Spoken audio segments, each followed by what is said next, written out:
Então, agora nós vamos dar continuidade à epidemiologia clínica, mas especificamente falando sobre a doença que todo mundo aí ouve falar todos os dias. Eu vou trazer dados importantes, dados atuais. Eu estou montando essa aula no dia 13 de maio, então são os dados mais atuais que eu tenho por volta do dia 12 e 13 de maio, beleza? Primeira coisa, então, nós temos esse informativo da OPAS. Todos os meus dados com relação ao coronavírus, eles vêm de fontes oficiais, ou da OMS, ou da OPAS, ou do Ministério da Saúde. Para quem não sabe o que é OPAS, é a Organização Pan-Americana de Saúde. É como se fosse uma subsecretaria da OMS. Então, aqui nós temos um infográfico explicando, sobre o Covid-19. Então, o coronavírus, para quem não sabe, não só o Covid-19, mas o coronavírus, que já existia anteriormente, eles são a segunda causa principal de resfriado comum. Então, todo mundo aí já foi exposto ao coronavírus. Claro que não a essa variedade, né? E na última década, nas últimas 2 décadas, surgiram variações do vírus mais específicas, que causaram algumas pandemias, que foi então a variação SARS e a variação MERS, que eu já expliquei também em vídeos anteriores, que são variações muito mais graves, porque causam o que nós chamamos de síndrome respiratória aguda, ou SARA, Síndrome da angústia respiratória aguda. Então, o coronavírus são vírus conhecidos, em geral são vírus de fontes animais. Mas o Covid-19, o nome científico dele é SARS-CoV-2, tá? Covid-19 é apelido.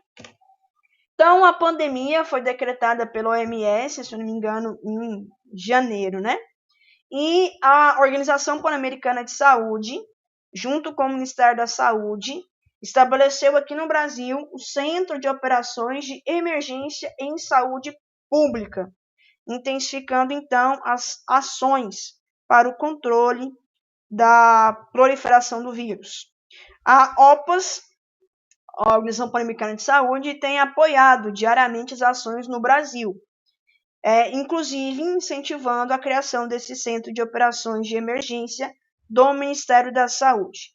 E entre os dias 6 e 7 de fevereiro, antes mesmo de nós termos a situação que nós temos aqui no Brasil hoje, a Organização Pan-Americana de Saúde organizou junto com a Fiocruz, que é uma das principais órgãos de saúde pública do nosso país, organizou junto com a Fiocruz um treinamento para 9 países da América do Sul, englobando Argentina, Bolívia, Chile, Colômbia. Esse treinamento, realizado então em fevereiro, visava basicamente como deveria ser feita a detecção molecular do vírus, ou seja, como deveria ser feito o diagnóstico do Covid-19. Então, a partir desse treinamento feito pela OPAS em fevereiro, foi divulgado para as secretarias estaduais de saúde, para os municípios, para fazermos o melhor diagnóstico possível. Bom, sobre o Covid-19. Então, algumas informações importantes, relevantes para todos os profissionais de saúde aí. Então, eu não sei se vocês sabem, mas o Ministério da Saúde, ele recomendou, para não dizer obrigou, que todos os profissionais de saúde fizessem um curso, sobre Covid-19. Então, primeira coisa, sobre o agente etiológico. Trata-se de um vírus RNA, ou seja, o material do vírus é um RNA, da ordem Ninoviralis, da família Coronaviridae. O vírus Covid, ou SARS-CoV-2, que é o nome científico dele, é da subfamília beta-coronavírus, que infectam somente mamíferos. Então, uma das possibilidades é que tenha vindo do morcego, Porque o morcego, para quem não sabe, é um mamífero, não é uma ave. São altamente patogênicos e responsáveis por causar síndrome respiratória e, para quem não sabe também, causar síndrome gastrointestinal. Então, nós temos vários tipos de coronavírus. Os mais importantes hoje são 3: SARS, MERS e SARS-CoV-2. Qual que é o reservatório do vírus? O reservatório e o modo de transmissão do coronavírus são uma grande família de vírus comuns em muitas espécies de animais, inclusive pode ser encontrado em cachorros, gatos, né? Incluindo camelos, gado, gatos, morcegos. Raramente, o coronavírus animais pode infectar pessoas e depois se espalhar entre elas, mas é uma das hipóteses do que aconteceu com o SARS-CoV-2. E também é o que foi comprovado com o SARS e o MERS anteriormente. Sobre essa pandemia atual, no início, muitos dos pacientes com surtos de doenças respiratórias causadas no final de 2019, na cidade de Wuhan, na China, tinham alguma ligação com o grande mercado de frutos do mar, que comercializava animais vivos, sugerindo que a disseminação ocorreu do animal para a pessoa. No entanto, houve um número crescente de pacientes supostamente que não teve nenhuma relação com esse mercado do fruto do mar, indicando que a disseminação estava ocorrendo de pessoa para pessoas. Com os estudos feitos posteriormente na China e depois nos Estados Unidos, descobriu-se que o período de incubação do vírus, o período que leva para a pessoa apresentar algum sinal e sintoma, é um período médio de 5 dias, podendo chegar até 12, 14 dias. Então, você pode se infectar hoje, mas só vai começar a apresentar sinais e sintomas daqui 5 a 14 dias aproximadamente. Período de transmissibilidade, quanto que você pode transmitir a doença. A transmissibilidade dos pacientes infectados com SARS-CoV-2 é em média 7 dias após o início da infecção. Então, você teve contato com o agente hoje, daqui 7 dias você já pode ser um paciente que transmite o vírus para outra pessoa, mesmo sem que você apresente sinais e sintomas. Então, 7 dias após o início da infecção, você vai ser um portador do vírus, né?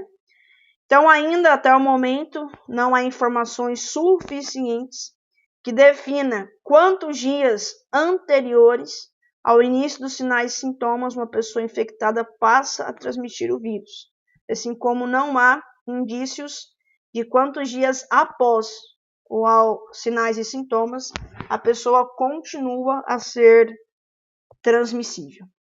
Aí, para facilitar a vida de vocês e a minha, eu fiz aqui a sugestão de um vídeo. O vídeo foi feito pela própria OMS. Ele está em inglês, mas está em legenda. Eu vou começar a passar só um pouquinho do vídeo, mas depois eu peço que quem puder assistir, que assista. É um vídeo muito bom, um vídeo educativo, né? Que vai explicar da maneira mais didática possível sobre a origem do vírus, a transmissibilidade.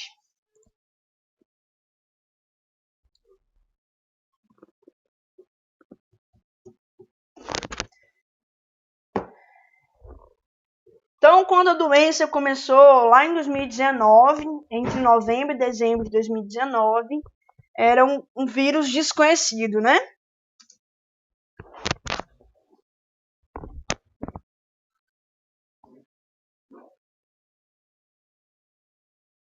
Então, principal coisa, nós ainda estamos na fase de pesquisa epidemiológica clínica. Então, tudo que nós sabemos hoje sobre o coronavírus, daqui 1, 2 anos, nós podemos ter outros conhecimentos, né? Possivelmente teremos.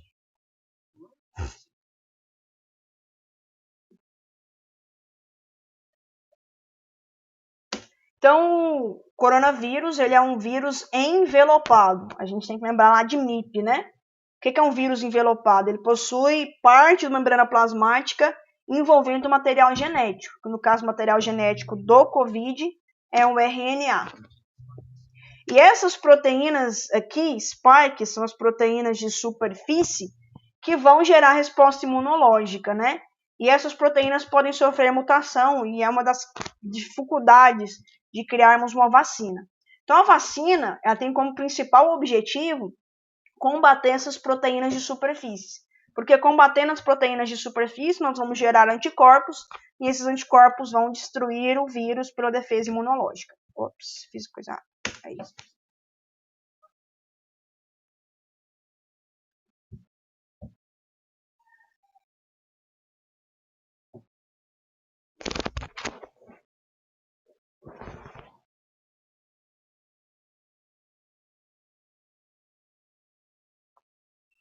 Então, muitas pessoas que vão ser infectadas com o coronavírus terão sintomas leves ou até mesmo serão pacientes assintomáticos. Apenas uma proporção aí de pessoas que vão ficar mais graves, né? Sendo necessário a internação.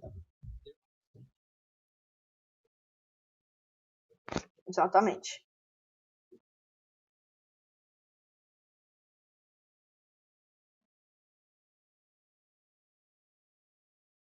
Então, o SARS e o MERS são os principais coronavírus que causam problemas mais graves, né? E o SARS ocorreu também na China, em 2003, e o MERS ocorreu no Oriente Médio, especificamente na Arábia Saudita. E de novo a China, né? Agora com o coronavírus 2019.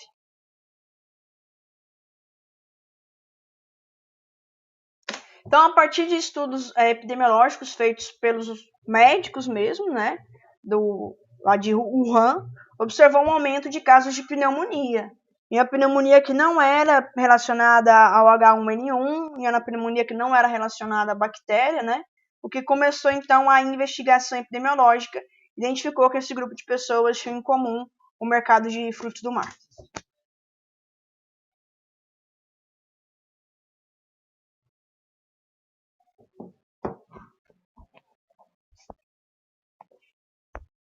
Só que nesse vídeo, na minha concepção, tem um erro, porque ele fala que houve muitos casos espalhados pela China. A China ela conseguiu controlar os casos grande parte das vezes lá em Wuhan, né? Se a gente comparar a quantidade de casos que teve na China, o tamanho da China, a quantidade de casos na China foram poucos, né? Mas o número de casos no mundo aumentou, possivelmente porque a vigilância epidemiológica da China é mais rigorosa do que nas outras partes do mundo, né? Ou podemos ter também teorias da conspiração. Então, de onde veio o vírus? Ainda não sabemos.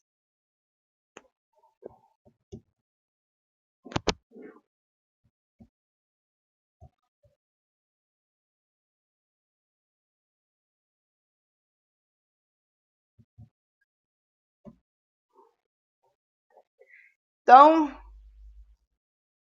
o MERS e o SARS conseguiu, depois de muito tempo, não foi rápido também, identificar a origem do vírus, né? O MERS veio da origem do camelo, que na Arábia Saudita as pessoas usam como locomoção e como turismo, e o SARS foi relacionado aos gatos, né? Aonde na China, para quem não sabe, eles consomem gato e cachorro como alimento. Então esse consumo aí gerou o SARS.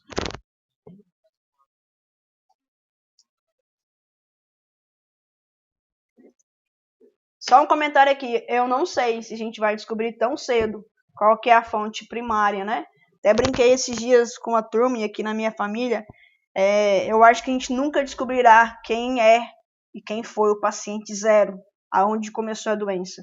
Pessoas, vejam o filme Contágio, é muito interessante, você vai entender o que é paciente zero.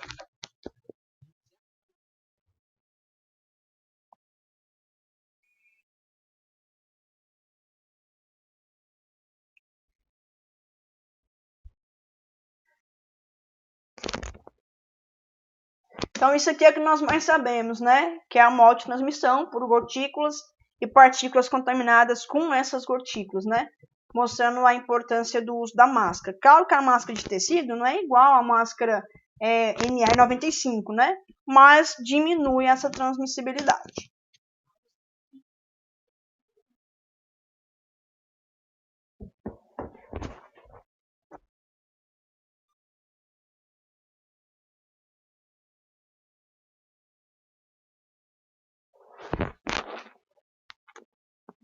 Então, no Brasil, o que a gente usa como critério diagnóstico clínico é a febre e a dificuldade respiratória. Se você não está com febre, não teve com febre, é uma febre alta e persistente, e você não está com dificuldade respiratória, não vá criar caramolas na sua cabeça, né? Caraminholos na sua cabeça. Ou na sua família, né? Então, sintomas diagnósticos do COVID, febre e dificuldade respiratória. A tosse também não é sempre encontrada, pode ser que aconteça. Espirro é sintoma de Covid? Não. Se a doença evoluir, aí nós originamos os casos mais graves, como a pneumonia, falência renal e morte.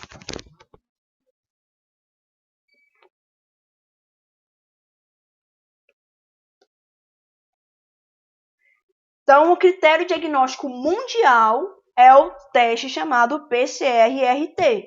O teste rápido não é critério diagnóstico que vai ser contabilizado pelas secretarias de saúde, pelo Ministério da Saúde ou pelo OMS. Ele pode ser um critério para selecionar, mas realmente falar que você está com Covid, só o PCR, que é um teste um pouco mais demorado.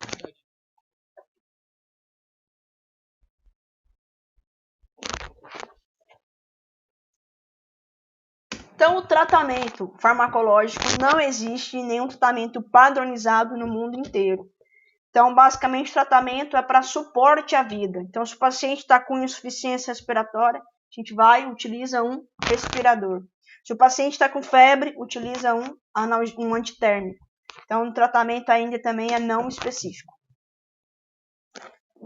Sobre a vacina, não existe vacina e talvez demore aí 1 ano, 1 ano e meio para ser liberada a vacina, tá?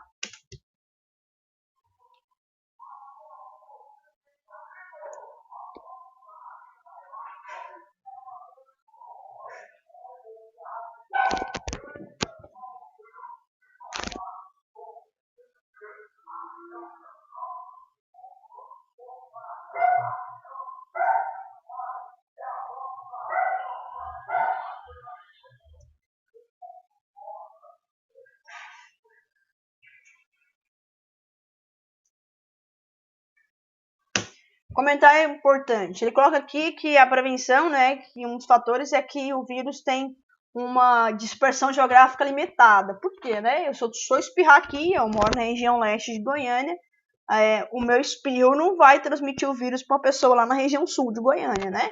Então transmite para pessoas próximas, em geral, 1 metro, 1,5 metro, né? Por isso nós temos que manter a distância de segurança quando nós formos sair por questões de necessidade.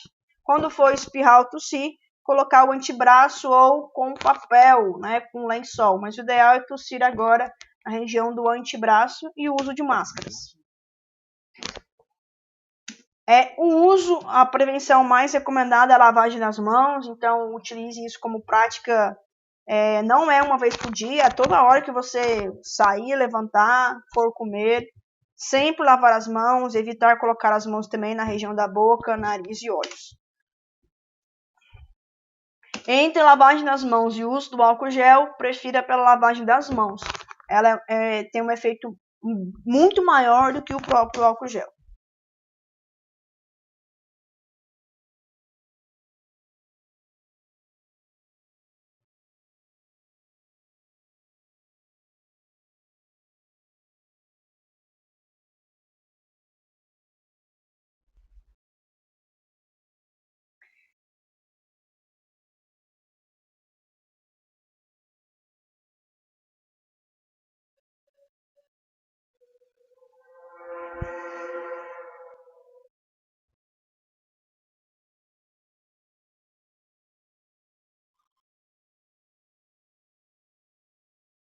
Então, no final da hora, eu vou indicar alguns sites para vocês, né?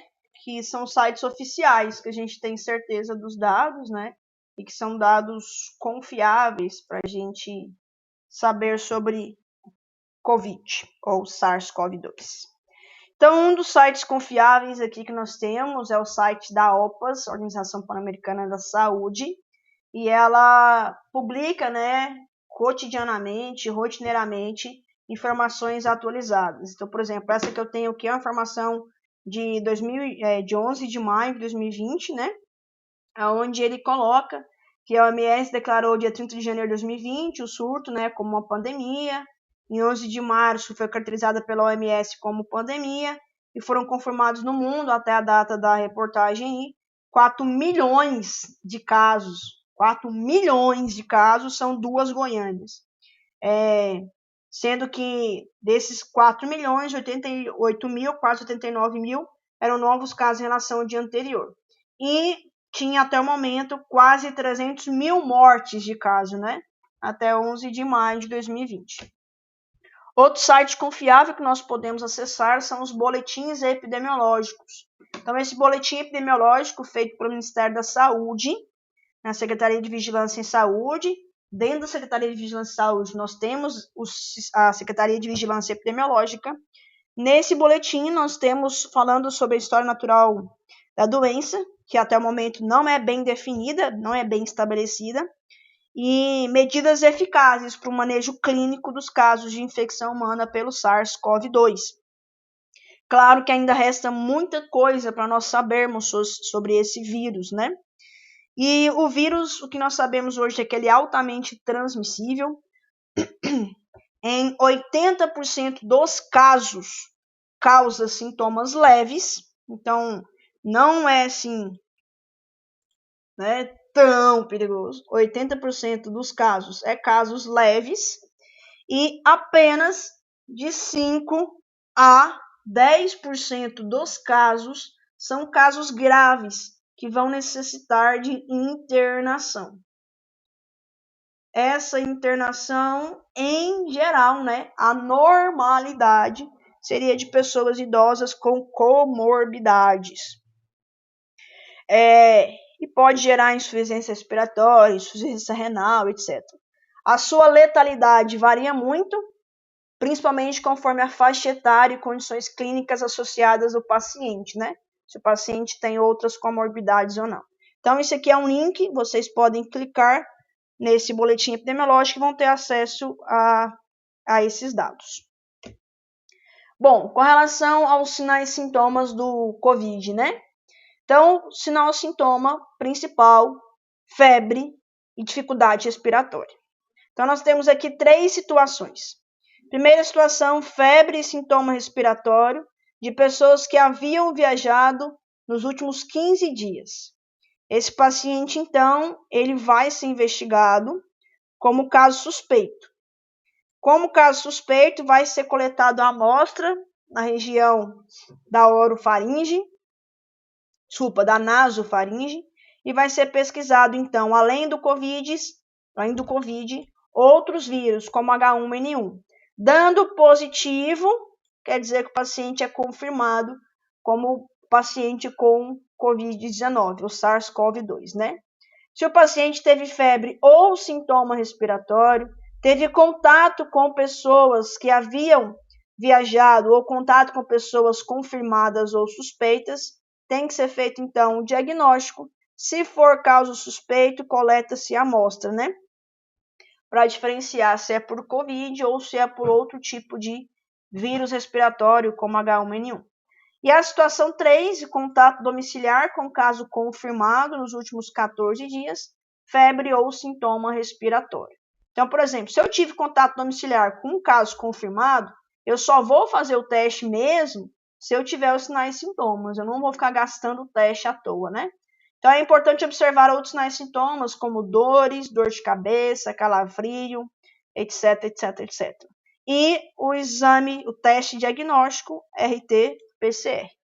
Teste rápido, que autorizou até fazer em drogarias, tem muito falso positivo e muito falso negativo, tá?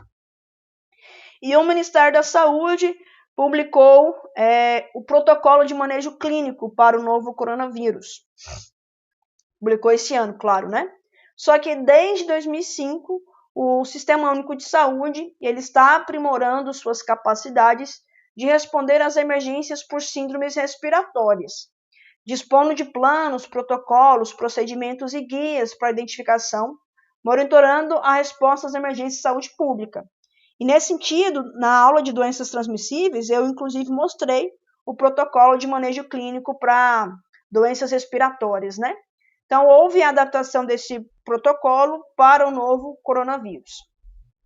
A vigilância epidemiológica, então, nesse ano está se mostrando ainda mais importante para construir, né, os protocolos corretos, de acordo com medidas estabelecidas pela OMS e medidas estabelecidas em evidências científicas de outros países que estão sendo publicadas. E grande parte das publicações sobre coronavírus é de acesso público, mesmo as publicações internacionais. Antes de considerar a possibilidade de um paciente, caso suspeito de coronavírus, recomenda-se sempre descartar doenças respiratórias comuns, como H1N1, gripe, etc., e adotar protocolos de tratamento de influenza, e evitar casos graves de óbitos de doenças comuns respiratórias, né? Então, o SUS, nosso Sistema Único de Saúde, possui capacidade e experiência na resposta. Eu tenho um plano de saúde, mas se em algum momento eu tiver sinais e sintomas de Covid, eu vou preferir procurar o SUS do que procurar um hospital particular.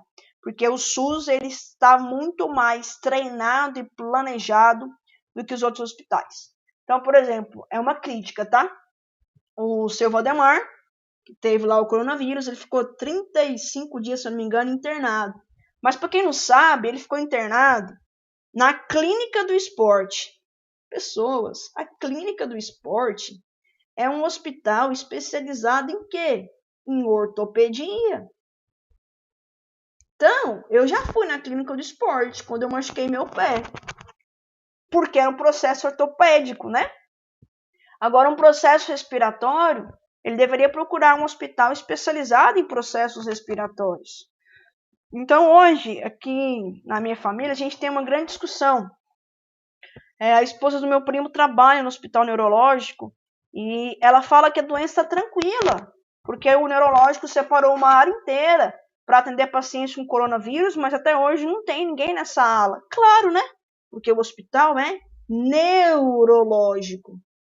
Você vai para o neurológico quando você está com dor de cabeça, quando você está desmaiando, tendo convulsão. Quando você está com problema respiratório, você tem que procurar um hospital relacionado.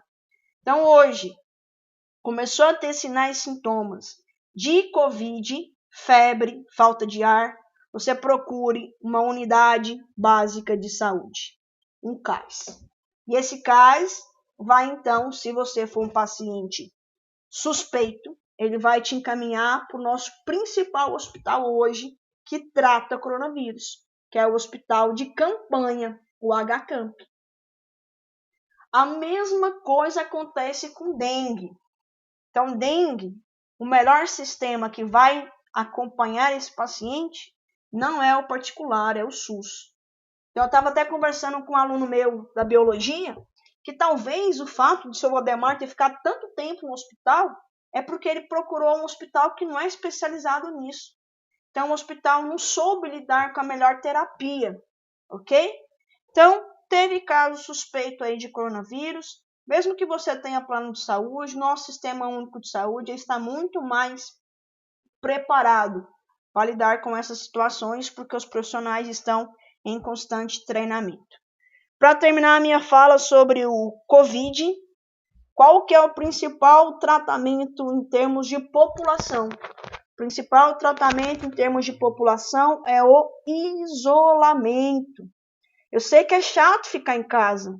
Eu estou em casa desde março. Desde o dia 16 de março, raramente eu saio de casa. Saio de casa para ir no supermercado. Fui uma vez na missa só, mesmo assim fui no horário que tinha menos pessoas, que foi meia-noite, para evitar esse contato, né?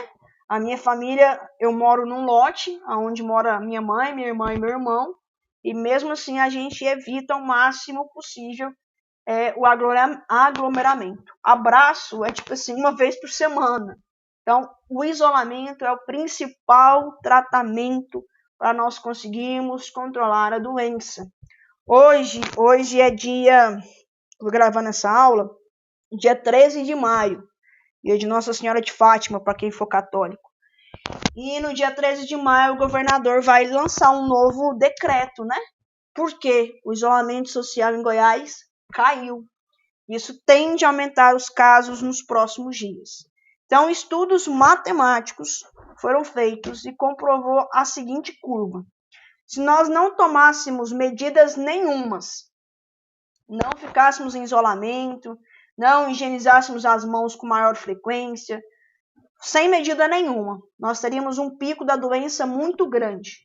Muitas pessoas seriam infectadas, o que iria sobrecarregar o nosso sistema de saúde. Então, aqui, ó, a capacidade do nosso sistema de saúde iria ser ultrapassada rapidamente.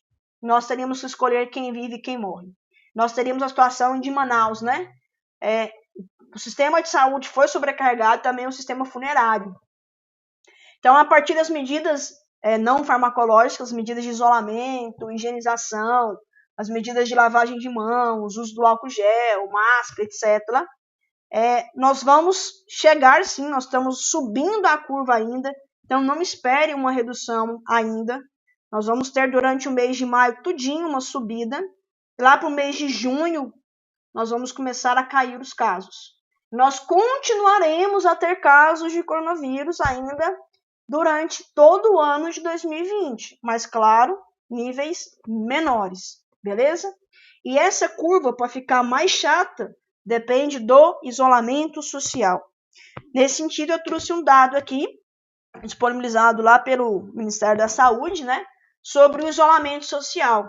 E aqui está o nosso querido e amado estado, né? 37,5%. Esse não é o dado mais atualizado que eu tinha disponível, foi o que eu achei, né? Então, se você olhar todos os gráficos aqui, o índice de isolamento ele vai mudando de acordo com a cor. Então, por exemplo, Manaus, que é um dos lugares com piores condições em termos de número de casos, é um dos estados hoje com maior isolamento social, assim como o Pará. Não, desculpa, Maranhão, errei o estado. Então, o isolamento social é importantíssimo. Já nós temos aqui estados com baixo isolamento social, como os estados do Centro-Oeste, né? Menos de 40%. O ideal é acima de 70% de isolamento social. Assim, nós garantiríamos realmente um mínimo de transmissibilidade. E eu trouxe dados aqui também. Deixa eu mudar. Do Ministério da Saúde. Então, esse aqui é o site oficial do Ministério da Saúde, que trata só sobre coronavírus. Então, esses dados são do dia 12 de maio às 7h22 da noite. Então, até esse dia, nós tínhamos casos confirmados de coronavírus, quase 180 mil casos confirmados. Sendo que nas últimas 24 horas, teve uma incidência de mais de 9 mil casos. Em acompanhamento, tem 92 casos, que ainda está esperando o diagnóstico, e nós tivemos aqui 72 mil pacientes recuperados. Então, está com uma incidência de 84,5. Os óbitos confirmados no Brasil foram de 12.400 óbitos, teve 881 registros novos, e a mortalidade foi de 5,9%. A letalidade no Brasil está extremamente alta, 7%. A letalidade lá na China foi em torno de 3 a 4%. A nossa letalidade está muito alta. E aqui é um link, vocês podem clicar e vai ter acesso, então, ao site do Ministério da Saúde. Eu aconselho que vocês entrem e vejam a real situação, né?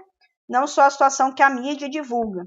Então, tem os dados aqui do Brasil, a incidência relacionada a 100 mil habitantes.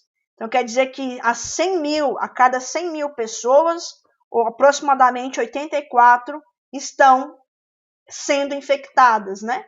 E a mortalidade também a cada 100 mil. A cada 100 mil infectados, aproximadamente 6 pacientes estão morrendo. E esses dados todos são atualizados diariamente, né? No caso, eu coletei esses dados no dia 12, ontem. E aqui nós temos os casos confirmados por dia, por semana epidemiológica. Nós estamos na 20ª semana epidemiológica, por isso que teve uma reduzida. E aqui nós poderemos ver se a curva está aumentando, por enquanto a curva está aumentando, e quando ela vai começar a diminuir. Então, para quem tem interesse, esse é um site bem dinâmico. Por exemplo, casos acumulados de Covid. Tem aqui no Brasil os principais estados, São Paulo, Rio de Janeiro e Espírito Santo. São Paulo é o disparado, né? Rio de Janeiro e Espírito Santo, também como a gente vê por regiões. Então, aqui na região centro-oeste, o principal local afetado é o DF, né? E vai ter aqui o número de casos. Depois, Goiás, porque nós temos proximidade com DF. Mato Grosso do Sul. Aí tem os casos acumulados por semana epidemiológica. Tem os casos de Covid por unidade federativa. Então, aqui no nosso estado, nós temos aqui casos confirmados, 1.115 casos confirmados, né? E aqui já em algumas cidades. Então, por exemplo, Goiânia. Quantos casos nós temos em Goiânia? 70, Aparecida de Goiânia, eu quero Goiânia. Então, em Aparecida de Goiânia, nós temos 76 casos. Goiânia. Tem aqui outras cidades, né? Será que eu vou conseguir clicar em Goiânia? Acho que não. Então, Aparecida, Brasília. Se a gente aumentar aqui o gráfico, a gente consegue ver outros. Então, Anápolis também vai ter. Aparecida 76. E Goiânia, 585 casos. Então, esse aqui é o melhor site para nós epidemiologistas, né? Porque nós estamos terminando uma disciplina, então eu considero todos vocês epidemiologistas para entender, né? Como que é isso aqui. Aí tem o coeficiente de incidência por região, por unidade federativa, por estado, beleza? Os óbitos confirmados, os óbitos acumulados, por semana epidemiológica, nos estados, e tem aí todas as informações necessárias, e também a gente pode disponibilizar, acessar isso aqui, a partir do aplicativo do coronavírus, né? Então, para nós fugirmos da influência da Globo, isso aqui é a melhor dica, beleza? Bom, além do site, aqui eu trouxe outras informações relevantes. Então, o número de casos confirmados em São Paulo, que é o principal estado afetado, nós temos, esse dado é de 11 de maio, 46 mil casos confirmados, destes aproximadamente 4 mil casos, então é quase uma letalidade de 10%, extremamente alta. E o índice de isolamento no estado nessa época foi de 48%, na capital de 49%. Vale falar que o Dória de início não queria fazer isolamento, né? Mas vendo a gravidade da doença, ele estipulou o decreto lá. No Rio de Janeiro também um estado muito afetado, já teve quase 2 mil óbitos, numa quantidade de 17 mil casos confirmados, também quase 10%, extremamente alto. E no nosso querido e amado Goiás, né? Esses aqui são dados da Secretaria Estadual de Saúde. Quem clicar aqui vai ter acesso ao site da Secretaria para ver como estão as condições aqui no estado. Esses dados são atualizados também diariamente, né? Então aqui vai abrir o site da Secretaria Estadual de Saúde e você pode ficar por dentro, né? Do avanço da doença aqui no nosso Goiás. Então, até ontem nós tínhamos 1.115 casos confirmados em Goiás inteiro, 4 mil casos descartados, 135 amostras em análise, 36 internações confirmadas, 90 internações suspeitas, 52 óbitos confirmados e 42 óbitos suspeitos e 123 óbitos descartados. Então, a partir desses dados, nós vamos ver se a doença está evoluindo ou não. E aqui nesse site, também é um site de confiança, nós temos os diferentes tipos de teste para o COVID, né? O principal, o aceito mesmo, para considerar o paciente como caso confirmado, é o teste do PCR-RT, que vai detectar, então, o material genético do vírus. Então, transforma o RNA do vírus em DNA, o DNA é amplificado e identifica esse DNA, né? É o teste padrão ouro para identificação do teste. Aí tem o teste de sorologia, que vai detectar anticorpos, IgA, IgM e IgG.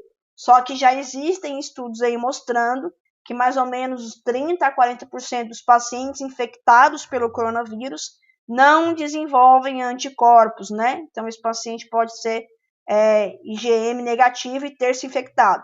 Importante, o paciente com sorologia positiva não quer dizer que ele está doente, quer dizer que ele esteve doente em algum momento, beleza? Porque anticorpos demora a ser produzido, demora aí alguns dias. Então, o teste de sorologia só indica que a pessoa foi exposta, em que pessoas foram expostas.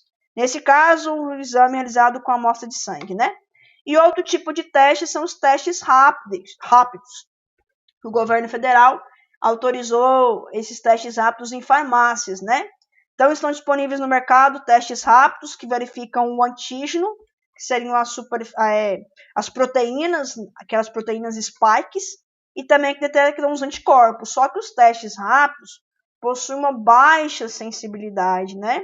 O que acaba tendo falsos positivos, né? O Ministério da Saúde aponta que os testes rápidos apresentam uma taxa de erro de 75% para resultados negativos, o que pode gerar insegurança e incerteza para interpretar um resultado negativo e determinar se o paciente em questão precisa ou não manter o isolamento. Então, é um teste que não é confiável. Ah, professora, mas tem muita gente fazendo. Tem, porque é insegura a pessoa, né? E aqui nós temos o mestre Mora e o doutor em epidemiologia, Donald Trump. Pra quem não sabe, nas últimas semanas aí, não posso usar uma palavra feia aqui, né? Porque vai que alguém me processa. Esse senhor, que não tem conhecimento nenhum de saúde, muito menos conhecimento de epidemiologia, ele é tão ignorante que ele acha que o fato de nós prevenirmos o vírus lavando a mão, se a pessoa ingerir detergente, ele vai matar o vírus. Essa pessoa é tão ignorante que recomendou isso lá nos Estados Unidos. E assim como no Brasil nós temos os seguidores fiéis do Bolsonaro, apesar dos vários erros do presidente, nos Estados Unidos também existem seguidores fiéis do Donald Trump. E muitas pessoas confiaram no que ele falou, porque se o presidente está falando, ele realmente é o cara, né? Então, Donald Trump incentivou o consumo de detergente para combater o vírus, né? E muitos médicos depois, logo em seguida, foram e começaram a questionar o discurso do presidente, porque se você ingerir detergente, eu não sei se vocês sabem, mas se você ingerir detergente, você pode gerar um efeito tóxico. E muitas pessoas foram parar no pronto-socorro. Não por coronavírus, mas por uso de detergente injetável. Injetável não, desculpa, detergente ingerido.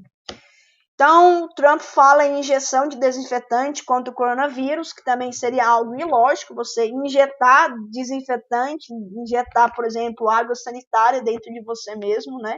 Injetar álcool, injetar hipoclorito de sódio. E esse cara, desculpa a palavra, ele é um boçal, né? É um ignorante e acabou divulgando isso. E também ele incentivou o uso da luz ultravioleta para atenuar o vírus, para a pessoa ficar exposta à luz. E nós sabemos do risco da luz ultravioleta para o desenvolvimento do câncer, né? Então esse cara é um ignorante, assim como o nosso querido e amado presidente, que também divulgou, logo depois que a doença começou a se alastrar no mundo inteiro, do uso da cloroquina ou hidroxicloroquina no tratamento do coronavírus. A cloroquina, a hidroxicloroquina, para quem não sabe, ela é autorizada aqui no Brasil para o tratamento de doenças autoimunes. Então, eu mesmo utilizava a cloroquina para tratar o lúpus, né? Porém, esse medicamento ele é muito eficiente para o tratamento do lúpus, porém, pode gerar uma série de efeitos adversos, como, por exemplo, a cegueira. Então, eu conhecendo o perigo do medicamento, assim que a minha doença foi controlada, eu, por conta própria mesmo, suspendi o uso da cloroquina, da hidroxicloroquina. Então, o nosso presidente, assim como esse boçal, né, o Trump, começou a incentivar o uso desse medicamento. Muitas pessoas, achando que o presidente é o Google, acreditaram e foram nas drogarias e compraram esse medicamento. E muitas pessoas em tratamento com lúpus começaram a ficar com falta do medicamento. Esse medicamento chegou a faltar nas drogarias no Brasil. E a Fiocruz fez um estudo, né, para saber se funciona ou não mesmo, né? Na verdade, já existem estudos publicados internacionalmente mostrando que não é tão eficiente assim a hidroxicloroquina, não melhora tanto assim, mas como a Fiocruz é um órgão do Ministério da Saúde, infelizmente a Fiocruz não bateu o martelo falando que o medicamento não é eficiente. Então, a recomendação do Ministério da Saúde para o uso da cloroquina e cloroquina é o que nós chamamos de uso off-label, que é fora do que é aprovado pela Anvisa, né? E o governo brasileiro liberou o uso desse medicamento. Liberou por quê, né? Porque o Bolsonaro, ele paga-pau pro Trump, né? Então ele acreditou que era verdadeiro. Só que especialistas afirmam que não se deve usar cloroquina ou hidroxicloroquina para prevenir ou tratar o Covid. Então, não deve usar nem para prevenir e muito menos para tratar, sem o devido acompanhamento médico, né? Então, nós temos a epidemiologia clínica que deve ser estudada e ela está em constante evolução nas doenças novas e doenças raras para nós termos aí o melhor tratamento. Bom, então, com tudo isso que eu expliquei hoje, nós encerramos o plano de ensino, graças a Deus, mas ressalto que não é a nossa última aula, certo? Nós nos encontramos presencialmente via Zoom, virtualmente via Zoom, e no mais, qualquer dúvida sobre a atividade averativa, nós discutimos essas dúvidas via Zoom. Fiquem todos com Deus. Desculpa se eu me exaltei aí no final da aula, mas é porque eu entendendo um pouquinho de epidemiologia, eu vejo tanto que as situações no mundo são erradas porque a pessoa não entende, né? Então, minha última opinião, eu não acho que o governo do estado está certo em aumentar as restrições pelo decreto, porque a população não vai seguir, né? Infelizmente, talvez o isolamento social tenha começado cedo demais aqui em Goiás. Então as pessoas estão saturadas. O isolamento é sim a melhor solução. Então quem puder ficar em casa, fique em casa. Eu sei que é chato, sei que é ruim, mas eu acho que muitas pessoas não seguirão isso, infelizmente, né? Via o que está passando na mídia, né? Teve uma cidade aqui em Goiás, Cesárea, não sei, coisa assim, que teve uma festa com 30 pessoas, inclusive um dos convidados era o prefeito da cidade. Então as pessoas não estão seguindo o isolamento. O decreto eu acho que não vai mudar muito isso. Então, mais beijos, fique com Deus e até breve, se Deus nos permitir.